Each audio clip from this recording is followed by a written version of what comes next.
Now, your Rexall family druggist brings you a transcribed half hour with Richard Diamond, private detective, starring Dick Powell. Oh,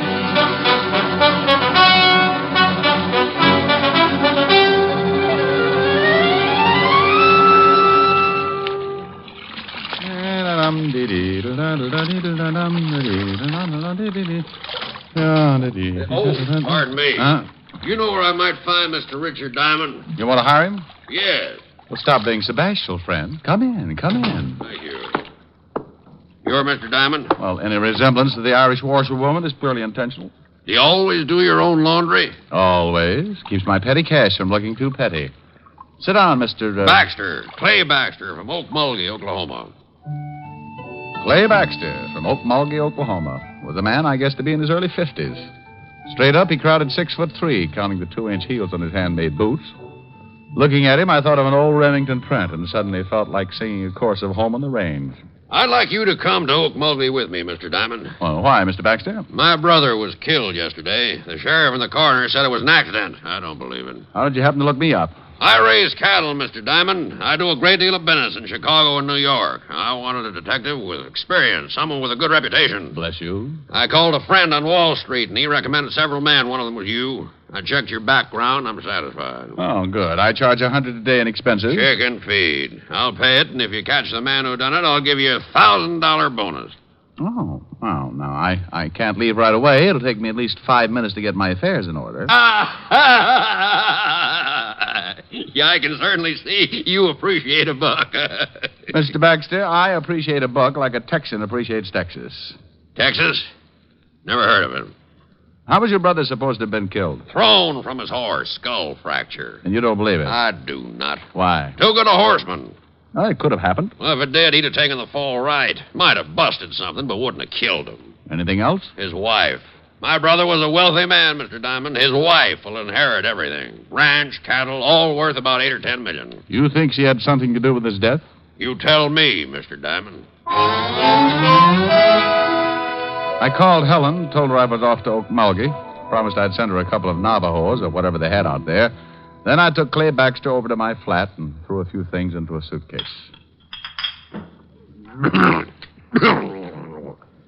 Oklahoma's dry. So's Richard Diamond. Might get arrested. I don't want to leave it here. Wouldn't make any difference if it was empty, would it? No. Got a couple of glasses? A fifth usually adds up to a full evening, but that's only when Clay Baxter isn't around. When he poured one for the road, the water line receded 6 inches. I had a quick one, and he finished it. How'd that soldier? How do you feel? Oh, lively. Why don't we forget the plane? You just start running for the window, and I'll climb on.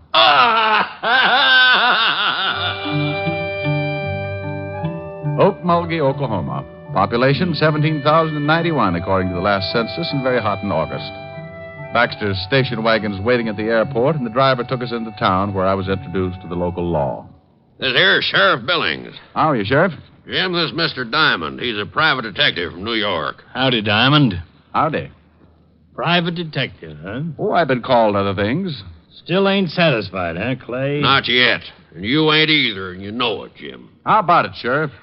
You think Mr. Baxter's brother was killed deliberately? Coroner says it was an accident. Hit his head on a rock. That ain't what Mr. Diamond asked. Well, Will Baxter was a pretty good rider, but he could have been thrown. I don't... All the evidence says he was. Could see plain where his horse bolted. What could have made his horse shy? Snake, maybe. Not that horse, and you know it, Jim. Well, maybe stepped in a chuck hole. He was limping right bad when he got back to the barn. No signs of anyone else near the body? Well, when I got there, some of Will's boys had already ridden out. Who found him? A couple old miners, Luke and Phineas Merriweather. Well, let's go out to the ranch, Mr. Baxter, and take another look at the spot where your brother died. Will Baxter's ranch is 40 miles from here, Mr. Diamond. Maybe you'd like to go out to my place and freshen up a bit first.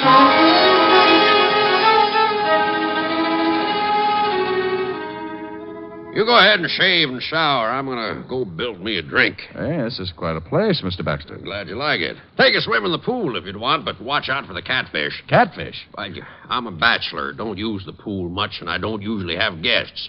Love catfish for dinner, so I keep them in the pool. I caught a guy once floating bodies in his bathtub. Don't say. Funny hobby. I showered and shaved and met Baxter out by the pool where he was feeding his catfish. I watched a pound of liver disappear like lychee nuts in the Tong War, and we all headed back to town where we picked up Sheriff Billings. 40 miles later, we pulled up in front of the late Will Baxter's ranch. A little different architecture, but just as impressive as my client's.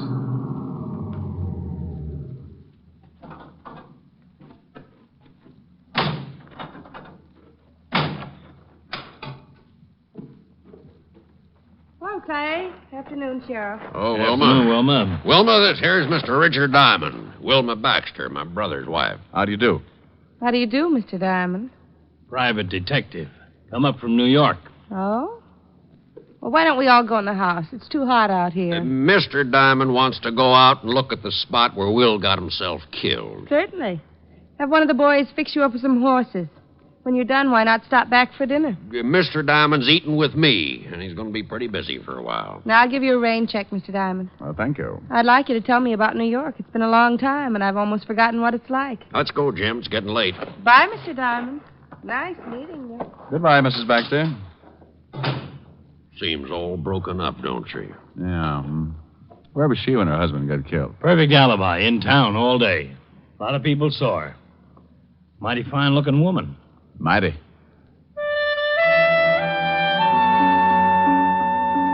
We all rode down to the stables, and one of the hands saddled up 3 horses, and we started out across the open desert. For a man who had spent all his life riding around in taxicabs, the experience was just short of agonizing. Just up ahead, Diamond. Swell. Never rode much, did you? No, I always bounce like this.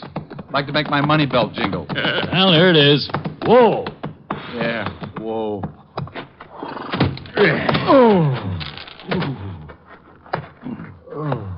Well, here's where they found the body. Now, what did he hit his head on? That rock right there. Mm-hmm. Did you take an impression of the wound to see if it matched? Nope. Well, why not? Never thought about it. Well, that's a pretty good reason. Anyway, let's dig that rock out and take it back with us. I spent the next minutes limping around looking for something and came up with nothing except a longing for a hot Epsom salts bath. We dug up the large rock and took it back with us to Wilma Baxter's ranch. Ooh.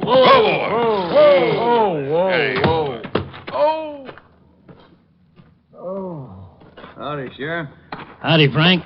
This here's Mr. Diamond, Frank. Diamond, this is Frank Kelly, the ranch foreman. Howdy. Detective fella, huh? Miss Baxter told me about you. Said you was doing some investigating. Yes, sirree. Scientific investigation. The way the city boys do it. What you going to do with that raw? A hopscotch. Oh, on second thought, I think we'll take turns untying the knots in my back. Good warm shower, and you'll feel fit as a fiddle. Well, I got a good start. I'm shaped like one. You'll find it a little bit rough out here, Diamond. Oh, I'll get used to it, Mr. Kelly. I hope you're right.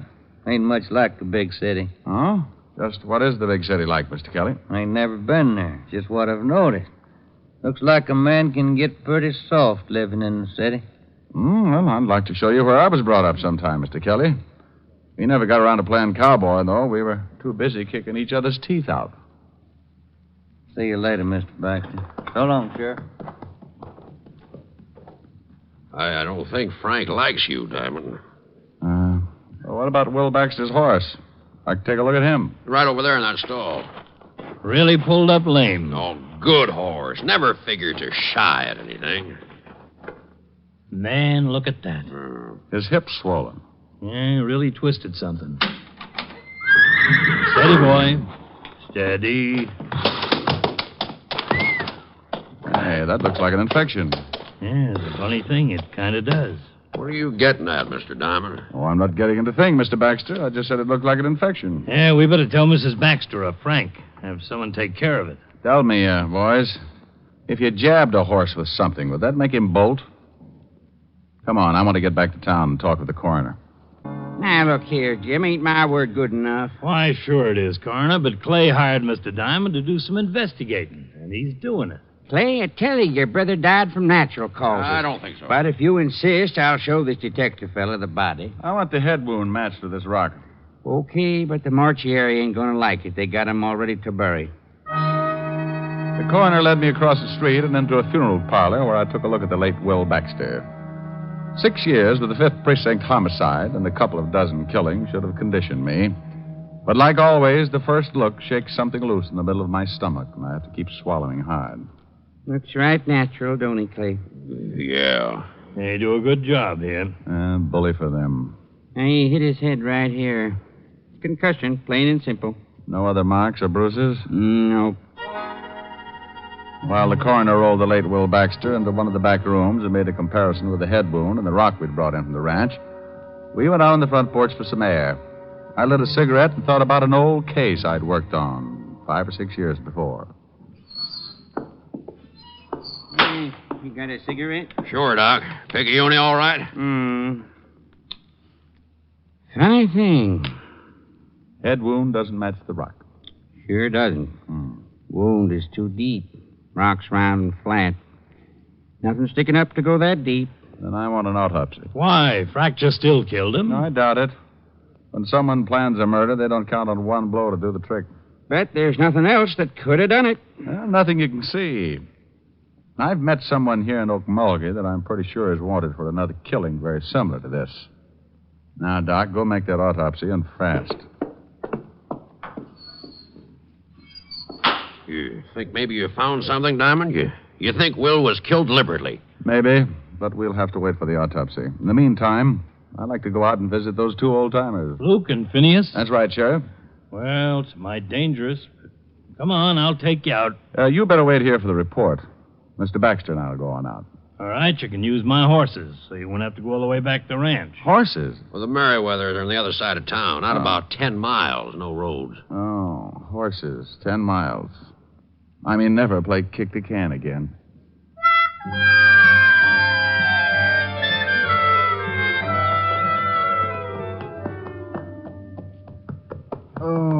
You really don't take to horses, do you, Diamond? Maybe if you could find me a nice, long, thin one. Holy Ike. Whoa, steady. That's one of the Merriweathers. Well, let's get out of here. Come on, horse. Now, come on, I'm yellow, and I admit it. Now, it's okay, Diamond. That's just the boys' way of letting you know not to come any farther, unless they say so. Oh, swell greetings. What happens now? Hey, up there! Luke! Phineas!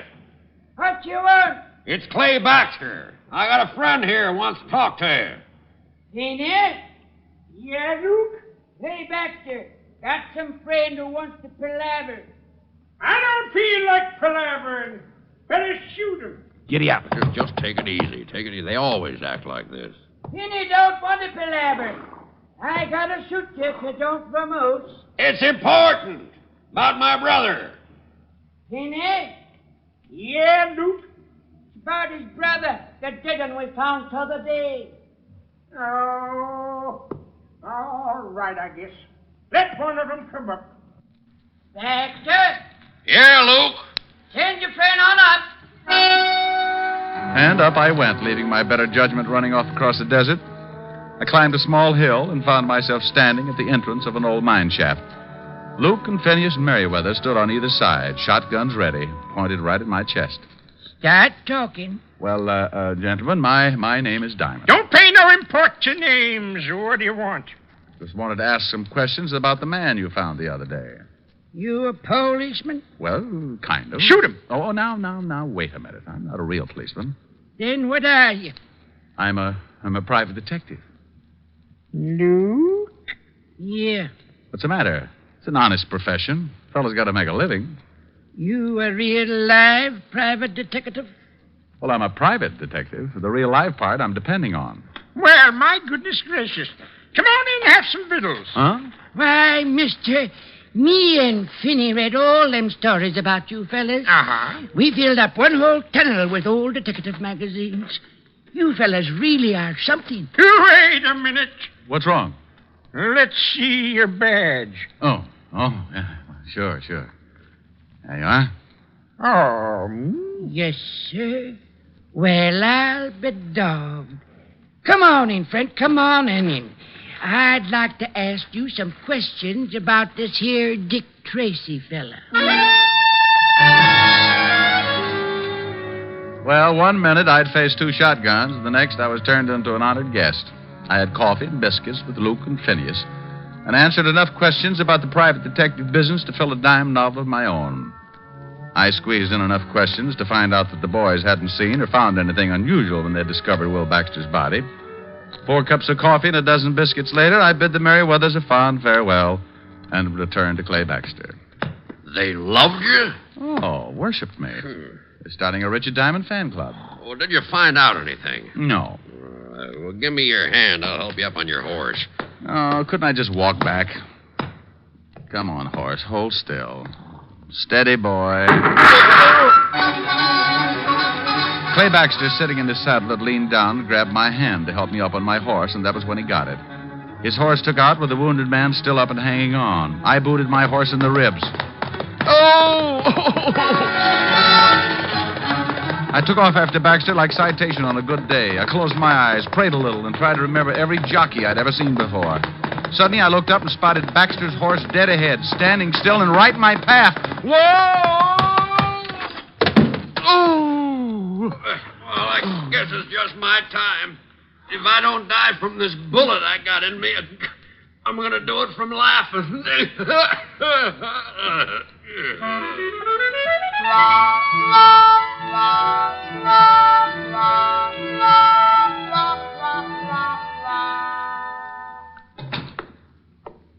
How is he, Doc?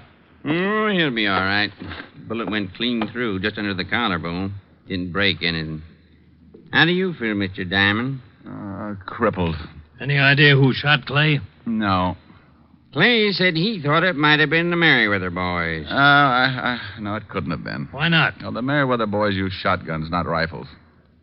What about that autopsy, Doc? Well, come on. What about it? You was right. Will Baxter didn't die from a skull fracture. What was it? You don't know what was used for sure. A long, thin instrument. Whoever did it pulled the lower eyelid down, killed Will Baxter by jabbing something through the eye into his brain. Probably hit him over the head to knock him off the horse, and then got down and made sure. And then jabbed his horse in the flank to make him bolt. Nasty way to kill a man. Well, it's been done before. It's not a man's way of killing. Wilma Baxter was in town all day. When Clay comes around, tell him I borrowed his station wagon. Going out to see Wilma? Going out to her ranch. I want to take another look at Will Baxter's lame horse. And, Doc, I want to borrow a pair of surgical probes.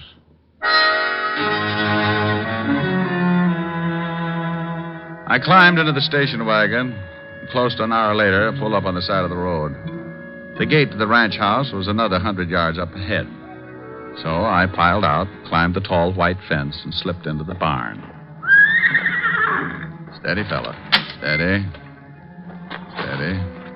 The horse's left flank was still swollen and very close to a serious infection. I ran my hand over the spot.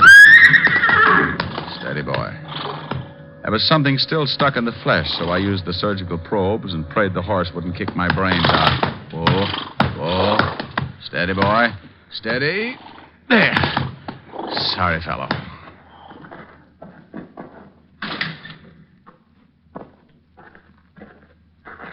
I didn't know you were a vet, Mr. Diamond. Huh? Oh, good evening, Mrs. Baxter. You know, in this part of the country, you can get shot for horse stealing. Oh, not stealing. Just taking this out of your horse's flank. What is it? That's a piece of a long needle. Might be a hat pin or something. I think you'd better tell me what this is all about. Oh, certainly. Your husband was murdered. That's impossible. Suit yourself, but he was. Somebody hit him over the head, knocked him from his horse, jabbed this needle into his eye, then jabbed it into the horse's flank so the horse would pull up lame, look like he'd shied. The killer tried to shoot me this evening, but he missed and got Clay Baxter instead. And who do you think did this? I don't know. The method doesn't fit a man. A woman, then? Well, the blow on the back of the head rules out a woman. Too much force. What have you got left? What I started with. A man. And a woman. Very interesting theory. Mm-hmm. You're from New York, aren't you? I've been there. I thought so. Your face is familiar. I haven't been to New York in at least 10 years, Mr. Diamond. Oh, funny.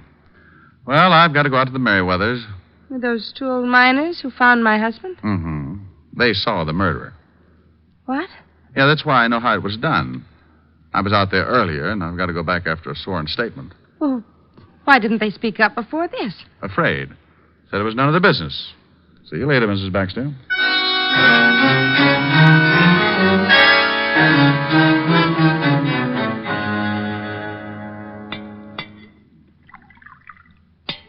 another biscuit, Inspector? No thanks, fellas. 10's plenty.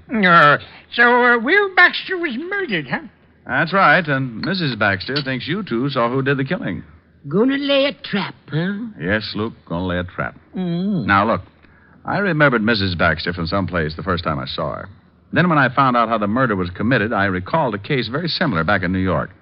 Man was hit over the head, pushed down a flight of stairs, and his brain pierced by a hat pin. A man actually did it, but a woman planned it. The man was caught, but the woman disappeared. Why'd they do it? The victim was insured. They wanted to make it look like an accident. Well, come on, we better spread out. We should have company pretty soon. The two old-timers took off their coats and gave me some beat-up pants, which I stuffed with pillows and blankets. In 5 minutes flat, I had two dummies sitting with me at the little table. You think they'll fall for it? Well, you can't tell, but you two go on outside and wait until somebody comes in. I just want him to try for one of the dummies. Well, what if he tries for you? Killjoy. Luke and Phineas took their place outside the mine, and I smoked a dozen cigarettes, and then I heard someone coming in, moving quietly up the tunnel toward the light. I played it big. Well, that's fine, Phineas. Now, if you'll just sign this statement. I rolled, and the dummy that represented Phineas Merriweather doubled over from the force of the slug. He shot again, and Luke's dummy toppled. I kicked the lamp out before he got around to yours truly. 2 down and 1 to go, Diamond. I'm afraid I got a big surprise for you, friend. I ain't worried. You should be. That wasn't even close. You're a lousy shot. Yeah. You missed earlier this evening and got Clay Baxter instead. I'll make up for it. No, you won't, friend. Drop it. You heard him, drop it. Okay, all right. Don't shoot. Wait a minute. Wait, I get the light. Yeah. Well, hey, it's that Kelly fella. Yeah, you're getting way out of line for a ranch foreman, Kelly. Give it to him, Mr. Diamond. Who had you kill Will Baxter? You know, Kelly, you said something today about getting soft in the city. Wonder just how soft I've gotten. Maybe you'd like to find out. Turn him loose, boys. Yes, sir. Go on now, go to it, Mr. Diamond. I don't like getting shot at. It makes me real unhappy when anyone runs around killing people. No, go on, stop him, do it. Shut up, Finny, and let him fight.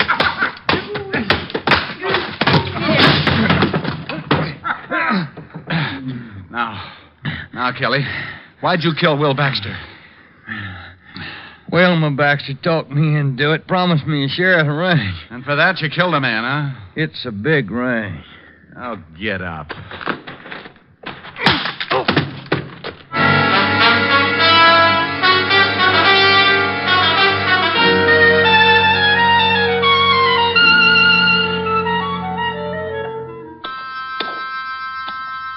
Sure hate to see you leave, Mr. Diamond. I hate to go myself, boys.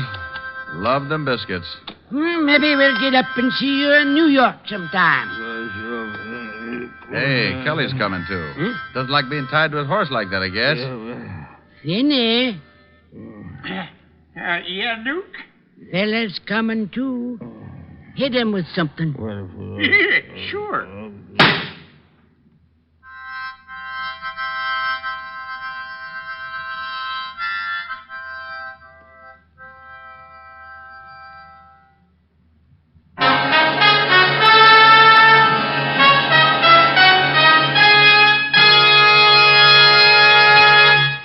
Richard Diamond, Private Detective, stars Dick Powell in the title role and is written by Blake Edwards, with music composed and conducted by Frank Worth. Featured in tonight's cast were Hal March, Arthur Q. Bryan, Virginia Gregg, Barton Yarborough, Wilms Herbert, and Wally Mayer. Richard Diamond, Private Detective, is transcribed in Hollywood by Jaime Del Valle. This is Bill Foreman inviting you to be with us next Wednesday at this time when we will again bring you Dick Powell as Richard Diamond, Private Detective.